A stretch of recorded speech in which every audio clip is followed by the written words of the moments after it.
প্রধানমন্ত্রী তারেক রহমান বলেন, মালয়েশিয়ায় থাকা বাংলাদেশি কর্মী, শিক্ষার্থী, পেশাজীবী এবং উদ্যোক্তারা দুই দেশের মধ্যে একটি গুরুত্বপূর্ণ সেতু হিসেবে কাজ করছেন। তাদের অবদান আমাদের উভয় দেশের অর্থনীতি ও সমাজকে সমৃদ্ধ করছে। সোমবার পুত্রাজায়ায় মালয়েশিয়ার প্রধানমন্ত্রী আনোয়ার ইব্রাহিমের সঙ্গে একান্ত ও দ্বিপক্ষীয় বৈঠকে তিনি এই আহ্বান জানান। পরে এক যৌথ সংবাদ সম্মেলনে প্রধানমন্ত্রী আনোয়ার ইব্রাহিমকে আরও বাংলাদেশি কর্মী নিয়োগের বিষয়টি বিবেচনা করার পাশাপাশি যত দ্রুত সম্ভব শ্রমবাজার খুলে দেওয়ার অনুরোধ জানান প্রধানমন্ত্রী তারেক রহমান। বাংলাদেশের প্রধানমন্ত্রী বলেন, তিনি অনিয়মিত কর্মীদের নিয়মিতকরণ এবং সম্ভব হলে আটক বাংলাদেশিদের দেশে ফেরত পাঠানোর বিষয়টি বৈঠকে তুলে ধরেছেন। তিনি বলেন, তারা একমত হয়েছেন যে মধ্যস্বত্বভোগীদের দৌরাত্ম্য ও কর্মীদের খরচ কমিয়ে নিয়োগ প্রক্রিয়াকে স্বচ্ছ, ন্যায় ও সাশ্রয়ী করতে হবে।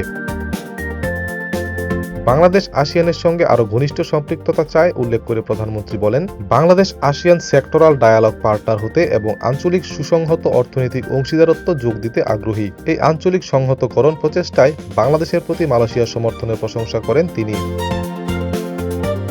বাংলাদেশে আশ্রয় নেওয়া রোহিঙ্গা জনগোষ্ঠীর বিষয়ে গভীর উদ্বেগ প্রকাশ করে প্রধানমন্ত্রী তারেক রহমান বলেন, মিয়ানমারে রোহিঙ্গাদের নিরাপদ, মর্যাদাপূর্ণ এবং টেকসই প্রত্যাবাসনে মালয়েশিয়া যে অব্যাহত সহায়তা দিয়ে যাচ্ছে তার জন্য তাদের ধন্যবাদ জানাই। এর আগে দ্বিপক্ষীয় সম্পর্কে আরও দৃঢ় ও গতিশীল করার প্রত্যয়ে বাংলাদেশ ও মালয়েশিয়ার মধ্যে উচ্চ পর্যায়ের দ্বিপাক্ষিক বৈঠক অনুষ্ঠিত হয়। বৈঠকে বাংলাদেশের জন্য মালয়েশিয়ার শ্রমবাজার পুনরায় উন্মুক্তকরণ, অবৈধ হয়ে পড়া কর্মীদের বৈধতা এবং বাণিজ্যিক বিনিয়োগ বৃদ্ধির বিষয়গুলো সর্বোচ্চ গুরুত্ব পায়। আলোচনা শেষে দুই দেশের প্রধানমন্ত্রীর উপস্থিতিতে সংস্কৃতি, বিনিয়োগ এবং সন্ত্রাসবাদ দমন সংক্রান্ত 3টি গুরুত্বপূর্ণ চুক্তি ও সহযোগিতা দলিল স্বাক্ষরিত ও বিনিময় হয়। ATV USA news desk. ATV USA বিশ্বজুড়ে বাঙালিয়ানা।